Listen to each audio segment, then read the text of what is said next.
আসসালামু আলাইকুম ওয়া রাহমাতুল্লাহি ওয়া বারাকাতুহু।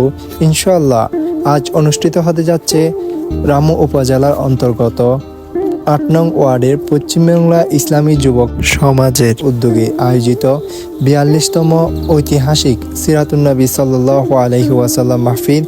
উক্ত মাহফিলে প্রধান বক্তা হিসাবে মূল্যবান তাকরীর পেশ করবেন বিশিষ্ট ইসলামী চিন্তাবিদ ও যুক্তিবাদী বক্তা জনাব হযরত মাওলানা আবুল কালাম আজাদ আজাহারি সাহেব, এবং দ্বিতীয় দিনে প্রধান বক্তা হিসাবে মূল্যবান তাকরীর পেশ করবেন বিশিষ্ট ইসলামী চিন্তাবিদ ও যুক্তিবাদী বক্তা আন্তর্জাতিক খ্যাতি সম্পন্ন মুফাসসিরে কোরআন জনাব হযরত মাওলানা এম হাসিবুর রহমান সাহেব। উক্ত মাহফিলে সবাইকে দ্বীনি দাওয়াত রইল।